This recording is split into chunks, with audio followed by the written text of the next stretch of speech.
You are listening to the Curtis King Podcast.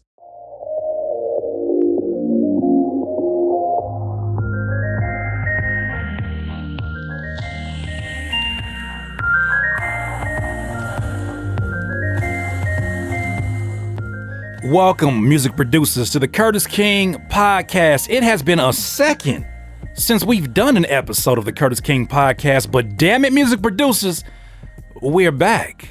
Welcome and congratulations for making it to 2021, because we know that's a hell of an accomplishment after that crazy nut-ass 2020 year. And we don't have to go back to old stuff, but I just want to congratulate you for making it. If this is your first time listening and or watching the podcast, I want to say welcome. This is a music producer podcast specifically that focuses on the mental health of music producers. As I go through my own mental and spiritual growth that obviously contributes to the music. It all contributes to the music. I like to share these anecdotes, share these stories.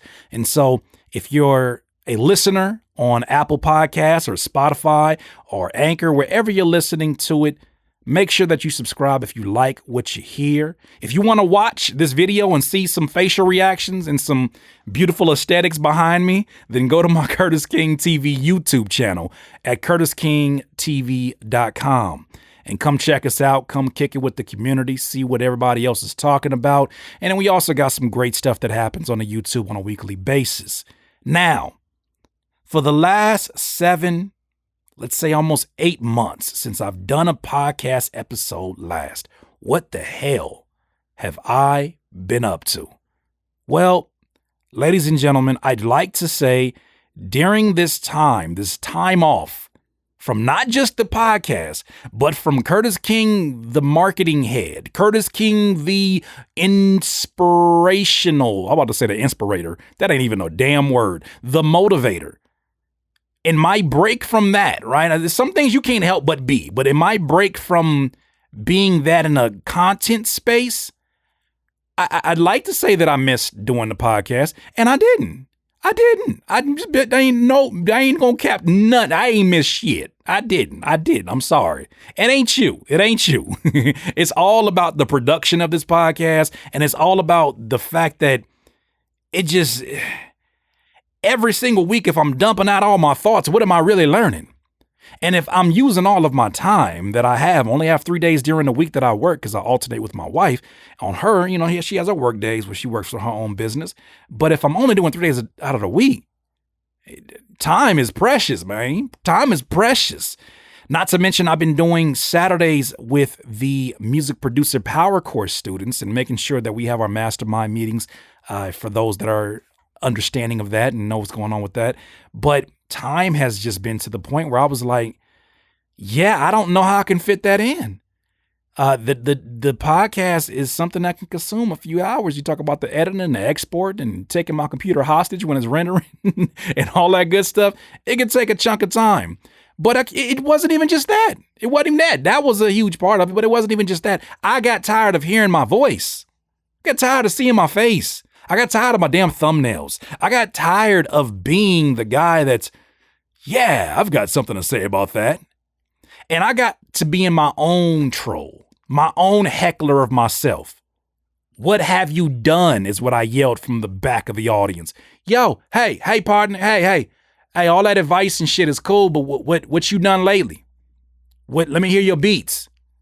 And I started to say to myself, what value is this advice that I give to music producers if I'm not currently testing it out, right? Because a lot of the information I give causes me to look in hindsight at years of just being in this industry and doing what I've been doing as a producer. But many times when I go on a bit of a radio silence from social media and the podcast, I learn so much. But learning is only the first step of it, right? Learning it and then immediately teaching it. I know they said that's a tool that's really great for you to retain it, but I feel like you don't even understand what you're learning. You need a second to let that simmer, right? You need a second for that to be something that you sleep on. And you wake up the next morning, you say, okay, do I still feel the same way about that thing that I learned? And then you put it in practice, right? You actually go and test it out. And you're like, the first few times it wasn't quite hitting the way I thought it would. And then afterwards, it hit a little bit better. But that's my point, is that with so little time in between the content development and the actual story that I need to live through, the actual life that needs to be lived for me to have content, there's so little time in between it when you're trying to produce content or when you're trying to document things, but you're not having an opportunity to digest it, to live it. And I got to a place where I was documenting so much that it just didn't even feel real. It was like, am I doing this because I'm documenting it? Or am I doing this because this is what I would do on a Thursday or a Tuesday or a Saturday? And instead of getting in my head about it, instead of putting myself in a downward spiral like I did at the end of 2019 when I had, as I dramatically put, my pre-pandemic, where I shut myself off from the world and, went on a deep spiritual journey in my living room, reading through many different books. Shout out to Ryan Holiday for these amazing books that I read through. Stephen Kotler, who we had on here as a guest, watching his YouTube speeches and TED Talks. Instead of going back down that downward spiral, which I did a lot of documenting of, ironically, on the podcast last year, I was like, what is this time? What is the fourth quarter of the year? Why is it every time we get to the fourth quarter of the year, I get in a headspace that wants to get away from things, that does not want to engage with human beings, that actually becomes very irritable with human beings? Yes, that includes you, okay? No offense, not you personally, but it includes you, right? Even the people coming in the DMs that was like, yo, Curtis, you such an inspiration. You an inspirator. You was annoying too. I get to a place where I don't want to hear shit from nobody. Right? If it ain't my immediate family, I don't want to hear nothing from nobody. I get tired of people. If I'm being real, I get tired of people. And I'm like, what is it about the fourth quarter of the year, the last quarter of the year, right? Getting in that October, November, December time period. And I could not really make sense of it. But what I did know I needed to do before I digitally strangle somebody was take a break, get away from things. What actually gave me a little bit more safety and encouragement to do it was the fact that the music producer power course did so damn well, right? I've never sold a course that sold that much. It literally damn near 5 times my highest selling course that I've ever had in a week. And it just blew me away. But that gave me a bit of some change to sit on, right? Some money to sit on and gather my thoughts with. But it got me to thinking, regardless of what your financial situation is, regardless of what it is that you're pursuing, if you are from January, February, March, April, May, June, July, August, September, October, November, December, all 12 months, if you are pumping out product after product, beat video after beat video, YouTube video after YouTube video, tutorial after tutorial, podcast after podcast. If you are pumping out all this content, if you are engaging with the positive and engaging with the negative, which I do suggest engaging with all of it because they're all human beings who are giving you the attention, right? Which you should be grateful for. After doing all that, you will grow fatigue. You'll grow fatigue of the journey. And what makes us so unique in this is that we push our bodies like professional athletes. We push our minds, right? We output our music and we expect the utmost. I mean, at least those of us that really take this shit serious, we push ourselves to the limit to max out ourselves as producers. And we do it the way professional athletes do, yet we don't take off seasons. We don't have off seasons as producers. Bringing that up, people may even start laughing at the idea of a producer needing an off season. Fool, you sit down with your keyboard and your chair, your little gamer chair. You know what I'm saying? What you do? Your eyes need a break from all them LED lights in the background. Is that what that is? You need a break. You tired? For real? You tired? You can't just stretch your legs out and go back and do it again? For real? For real? It's kind of laughable. But then when I got to doing it, I was like, you know what? After going through the first 3 quarters with all that steam, right? And ending on a very powerful fourth quarter. I'm not saying just let the fourth quarter go, but I'm saying if you're exerting enough energy those first 3 quarters of the year that builds you into a better place, right? Positions you into a better place than you were a year before. When do you have an off season? I'm not talking about just a weekend. I'm not talking about going on a vacation. I'm not talking about, you know what I'm saying? Because no matter what, life still goes on. And there's other aspects of life that pull your energy and pull at you and pull at your mind.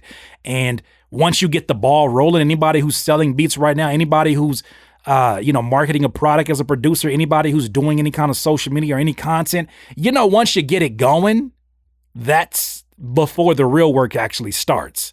Because once you have an audience and customers that need you to respond to them because they're investing their hard-earned money, it's hard to turn it off. And I'm thankful for building up a team. Shout out to the homie Spence. Shout out to Spence is my executive assistant. Shout out to Melvin, who is now my video editor. It makes life a bit easier, and it puts your mind at ease, and it gives you the opportunity to take an off season. And so instead of me going on that 2019 down spiral that I went to, which I'm very thankful for because it broke me down to build me up. It killed off the old me for good and gave me this new me. But instead of doing that again, I said, well, how can I do this differently? And so I started to think, I think Decembers need to be my off season. What do you do during off season as a professional athlete? And mind you, what gave me this thought is me watching my Lakers come back and, man, damn, we looking good. Our team looking good. The defense is looking sus, but shit, we looking good, right? But seeing how they said this is the fastest off-season turnaround from season to season that there's ever been. And I think it was like 52 days since the last NBA Finals game, right? And then they had to get right back to the grind of the beginning of the season. It's the shortest ever. 52 days in the perspective of an athlete is just like that. Your body has not recovered. You got injuries that you're still dealing with, right? You know what I'm saying? You probably got some sweaty socks and drawers that ain't been washed in 52 days. You know what I'm saying? If you nasty. But you probably still got, it's still fresh is my point. For a producer, don't it feel like career suicide to just take a week off? 52 days? Are you kidding me? But you know what? I did it. Not 52 days, but I took about 30 days to go on what I would say, how can we put this in producer terms? So you got your full version of your plugin and you got your light version, your LITE version, right? You got your light version, not LIGHT. I know how to damn well spell, but you don't have the plugin world. It's light, LITE. But I was like, you know what? Let's go Curtis Light. Super light. What does that look like on social media? I ain't putting up nothing on here with no damn words, no letters, no memes, no, hey, leave an emoji in the comments if you guys are rocking with. I'm not doing none of that head ass shit, right? We did enough of that throughout the year. I'm not doing nothing for engagement. I'm not even trying. I ain't trying to do nothing except for share, document what I'm already doing, which was working on beats. And in what way was I doing it? On the live stream. Thankful. I am so thankful for the Flocation live stream that we do on my YouTube channel every Tuesday and Thursday, because had it not been for that, I wouldn't have had nothing to go up there. But what I did was I said, well, what am I already doing and enjoying? I'm enjoying making music. Is there a way to marry this off season, but still produce a light version of your campaigning? And that's what I did. I initially got the idea from observing some of my favorites, like the homie Stolen Drums on his YouTube channel. It looked like a damn movie. If you go watch his live streams, it is a movie. It is a movie. It don't look like a movie. It is a movie. Cinematography. He needs to get an Oscar for the best picture. That needs to go to him. If there was some awards on YouTube, that's to him. But I took a note out of that, and I, honestly, his social media and a few other producers I saw, it was like, they're producers. This is what they do. right? If I go to your page look at your first 6 or 7 pictures and can't figure out what you do, is that good or bad? I'm going to leave that up to you, right? If I'm inquiring about your business, inquiring about your services, and somebody tags you, yo, shout out to the homie Curtis King. He's super dope. And that's all they say. And you go to my page and say, what the hell is he dope at? And why is my friend saying such good things about them? And they go to your page and the first 6 posts on your Instagram is selfies. What you do? You a photographer? You a lover boy? You a professional lover boy? Like, what you doing? You doing like duck lips and shit. What you doing? What do you do? What do you do? And they look at your description and you being, super artsy, and you're like, life's a journey. Live life to the fullest, like mine say. Don't know what the hell you do. And then you be confused about why you're not building your audience, or why nobody knows what you're doing, or why nobody is respecting your product, because you don't even look like you respect your product, right? And so I got to thinking, I need to simplify this, right? I need to stop trying to be my own version of Les Brown / Gary V / producer Norris / Tony Robbins. I need to stop it. Just, what do you do, fam? What brings you joy? But before I could do that, I had to actually ask myself that and dive into the very thing that brings me joy. You want to know what makes me more happy than doing any of this other stuff, any of the other content and all that? Because we're going to get back to that. Making beats. That shit's tight. Like, it's tight as fuck. Like, I have so much fun in these Tuesday and Thursday live streams with my friends. And I call them my friend, because anybody that hangs out with me for 7 or 8 hours, which these streams do go, okay, I'm not exaggerating. Anybody who does that, and you know what I'm saying, they're having conversations. It's like people just come to there just to kick it and talk to each other and be cool. It be some weirdos every once in a while, but I got moderators now, and they snipe your ass out of there. You ain't gonna last long. Bye. Pew, pew, pew, pew, pew. You be gone. That's what the guns sound like. Pew, pew, pew, pew. You be gone, okay? But shout out to them, because they make it something where it's like, that's what I need to recharge. That's what I need to go at the next year with the ferociousness, the hunger, the consistency that I am known for. It comes off the strength of me taking time to breathe, to refocus, to plan, and then to execute. And now, my biggest thing this year, because I don't do New Year's resolutions, but I always have a phrase that I loosely base everything that I do in that year off of. This one happens to be courtesy of the homie Aaron Barber. I told myself, well, he was giving me instructions about the piano, which is something I'm going to talk about that after we do our commercial break. But he told me something as I'm learning how to play the piano, and I'm using melodics, which is fire as hell. They're not a sponsor, but they're fire as hell regardless. He told me, he said, because I'm showing him things that I've learned, and he said, well, one thing I would love to share with you is go slow so you can go fast. And I'm like, what kind of Ricky Bobby quote is? I'm just proud to say that. But I'm like, go slow to go fast. What does that mean? And in the context of piano, it makes a lot of sense, because if I'm learning scales and there's a certain way that I play my major scales when I'm going up and down a scale, and I play my minor scales, that helps me to audibly identify that's where it goes minor on the scale. That's where it goes major. The way I play it just helps me to know what scale I'm in as I'm playing my beats. But as I'm going through them and I'm showing him, all the finger techniques and stuff that Melodics has taught me, he's like, that's really good. But he's like, I know you want to go fast, but really good lesson in piano is to go slow so you can go fast. And so, what I started to do? I said, you know what? I need to apply that not to just piano, but in life. So many times, you know what? I'm getting ready to get into it. Let me hold off.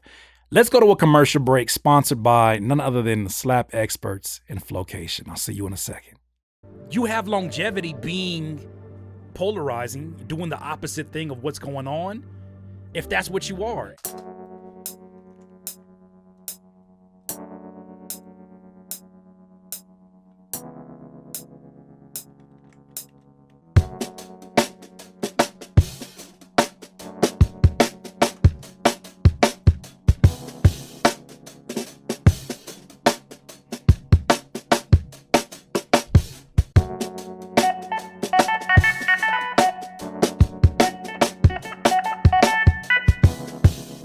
Oh, Aaron Barber, you jumping in this?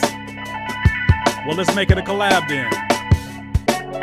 Oh, there it goes. Ooh. Yes. Yes. Let's go, Aaron.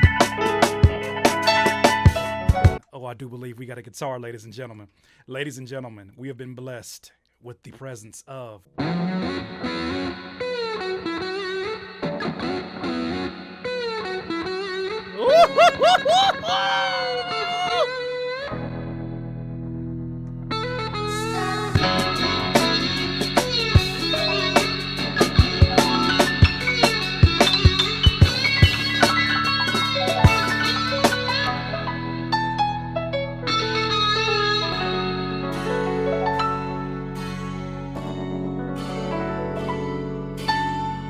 Flocation, a live stream by Curtis King, airing every Tuesday and Thursday, only on Curtis King TV. Okay, music producers, shout out to the sponsors, who is just us. It's just us. We the sponsors. We the sponsors. We own that. You know what I'm saying? Anyways, I was getting into the topic of understanding the necessity of going slow so that you can go fast. I had an epiphany in the middle of me in my off season in December. For the majority of my career, although I have dedicated the work, put my feet to the pavement, put my money where my mouth is, right? Not in my mouth, because that money is dirty. But I've took my risk. I've lived the life that I have talked about, right? Tried to be as authentic as I could be in the process of this.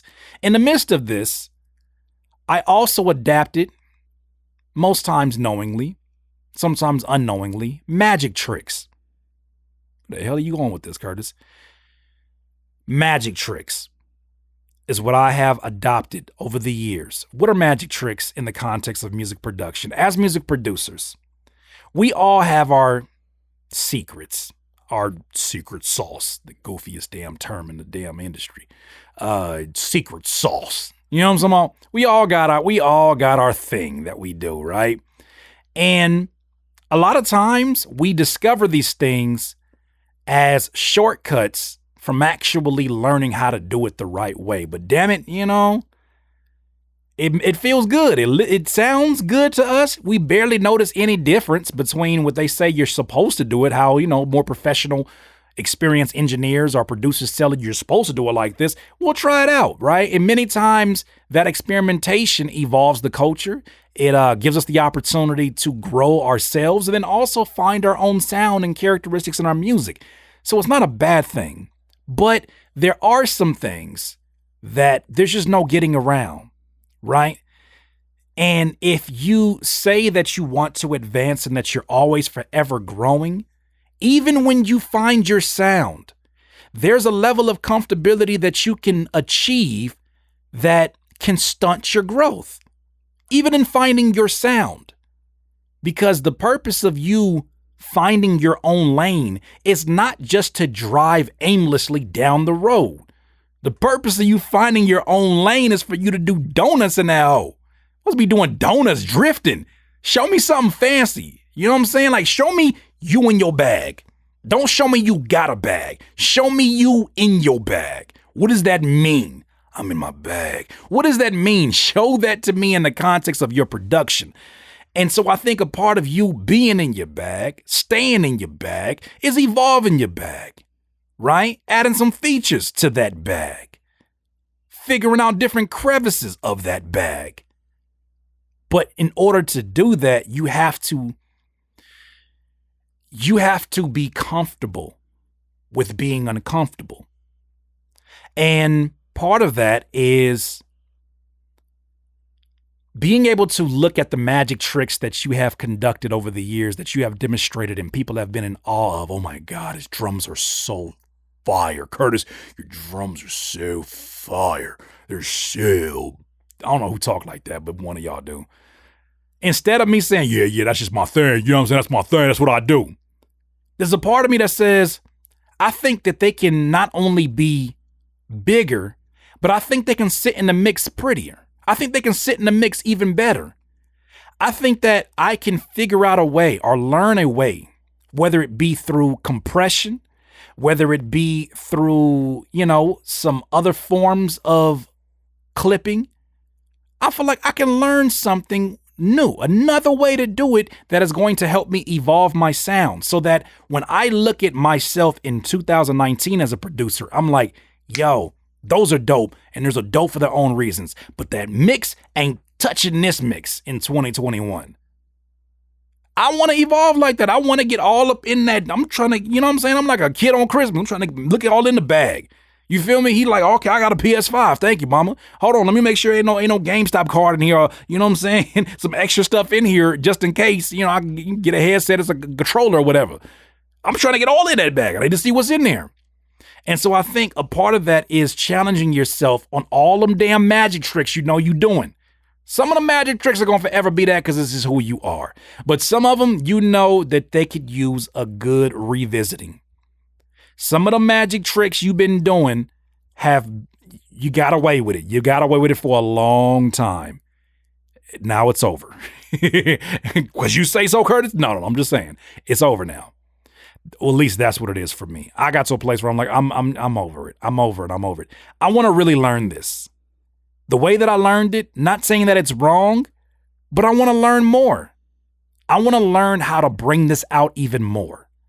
I want the same feeling that I got the first time I heard A Boss's Life by Dr. Dre and Snoop.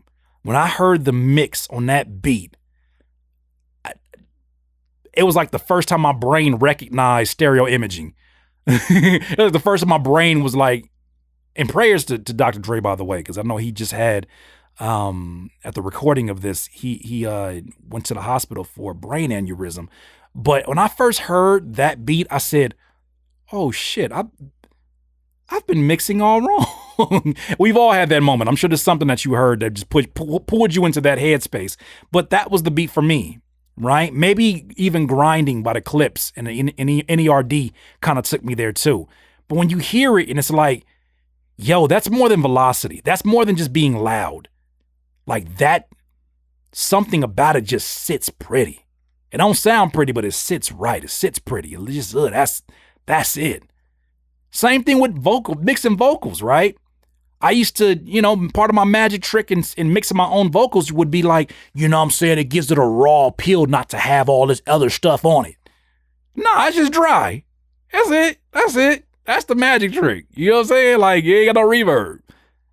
But then as you start to not just recognize that you need to actually learn these things, but when you realize, damn, this actually sounds just as good as what I was doing, but even better. I wonder what else I could do. Then you get curious.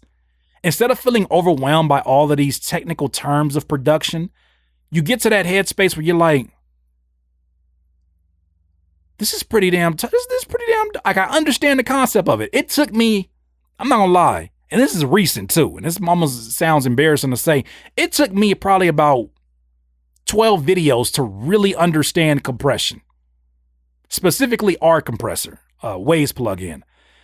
Not that I didn't understand on paper what it was saying, but there were so many things that felt like they were overlapping. The ratio to the attack and just like, what you mean? Is the ratio at how fast is it? What are you talking about?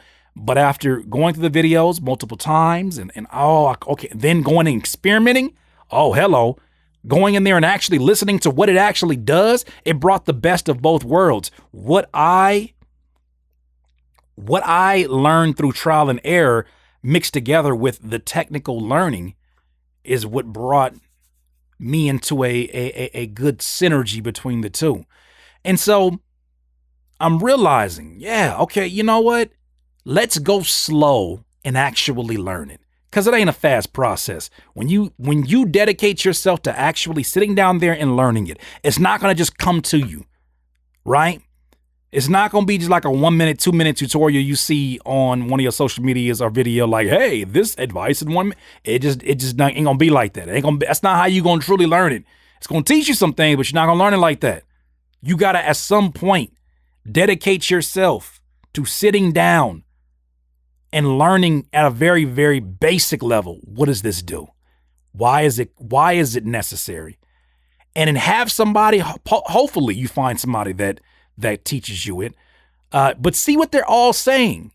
For compression, I kept hearing the word glue together better.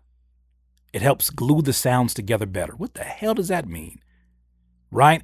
And then when I heard what compression does in the context of a vocal that has, different ranges or different velocities, right? I believe it's different dynamic range. When it has a dynamic range, when I know that a voice can go really, really long, really, really high, but a compressor brings those highs up and meets those brings those lows up and meets the highs at a place where they hit a certain threshold or a certain wall, and you could determine how that sound is then outputted. I was like, that makes sense. You just basically smashing shit down and pulling shit up until it all feels like a cohesive piece of sound. Okay, I got that. Nobody explained it that way though. And I had to really sit with it to understand, well, how does that work in the context of what I'm doing? And so that's where I'm at. I am going slow this year to go fast. I want to learn how to vocal mix. I want to learn how to play the piano. Like I want to really sit down there and know how to play through my keys. I want to play neo soul. I be wanting to play neo soul vibes so much. This is where my heart is at. I love neo soul music, but I got to learn my scales and not just learn them one time. I've done literally on melodics. They have them separated into sections of beginner, advanced, intermediate, whatever. I did my first beginner level stuff, 1,000 reps every scale that's in there. I'm not complaining. I'm going slow to go fast. Getting rid of the magic tricks. The magic tricks are all about speed, right? Sleight of hand. Do that again. Chris Tucker voice. Do that shit again. Like when you talking to Jackie Chan, when Jackie Chan did a move, he did a move. He's like, do that again. Like that's the magic. That's magic. But at some point, in order for Jackie Chan to do that, even in real life, he had to go slow. Boom, boom, boom. Take the gun. Boom, boom. To go fast. And so that's where I'm at with it. I'm ready to go slow to go fast. It don't sound exciting. It don't sound sexy to people. But you got to realize, is all you folks making New Year's resolutions, a year is long. I should not have to tell you that after last year. Last year should explain everything. A year is a long time. And if you fall off after doing your New Year's resolution, that's fine. Pick it up. Go back again. Won't nobody know. Even if you announced it, delete it. I'm just playing. Delete that post and keep going. But go slow to go fast. You take that as you want to take it. But that is something that is definitely helping me to get a comfortable, not even a comfortable pace, but get me in a place where I'm respecting my time, but also respecting the fact that I'm wasting time by not just doing it right the first time. I'm wasting time not doing it right the first time. All I had to do was take my time. Perhaps that's a byproduct of me turning 36 this year. I don't know. I'm turning 36 January 23rd. Maybe that's a byproduct of that. I don't know. I don't really look at things in context of age, but I'm grateful to be here nonetheless, and I'm ready to take things slow so that one day after practice, very slow practice, consistent, but very slow practice, I can speed it up a little bit. And then as I speed it up, those who have not dedicated the slow practice time will look at that in amazement and say, damn, how did you get so fast on that? Well, I went slow to go fast. Shout out Aaron Barber for that one. Once again, this has been another episode of the Curtis King Podcast. We are back. I hope you really enjoyed this episode back. As I start to do it and explain these topics, it does give me a space to dump these thoughts out, and I'm actually glad to be back. I was talking to my stuff earlier, but I'm glad to be back. It's kind of fun to set all this stuff up again and get to edit and all of that stuff, but if this was your first time experiencing it, I have to encourage you once again, make sure you hit the subscribe button on whatever platform you're on, and make sure that you're getting these episodes on a regular basis. Hit the 5-star rating on this. Leave a comment. We love all of that stuff. Stuff's going to help us move up in whatever chart system that you are currently listening to it on. If you would like to watch the video form of this and see some facial reactions, I don't know what the difference is. I'm just playing. Come see us over here at CurtisKingTV.com and join the rest of the community, right? It's a really dope, kind, warm, authentic, real as hell community that I think you're going to really enjoy if you enjoy topics like this. We all kind of have our own dialogue back and forth on it. I don't have anything for you to leave in the comments, but I would love to hear where you're at in terms of your headspace after going through such a crazy ass year as last year. I'm curious. Are you in a good place? Are you excited about some of the things that are happening this year? You know, I'm going to make sure that I do my best to offer you the encouragement, whether it be through the podcast or just through our live streams, which we definitely want to see you on that side of things really, really soon. But like I always say in this life, you will not be full of life until you decide to live life to its fullest. Once again, it's Curtis King of the Curtis King Podcast. Have a good one.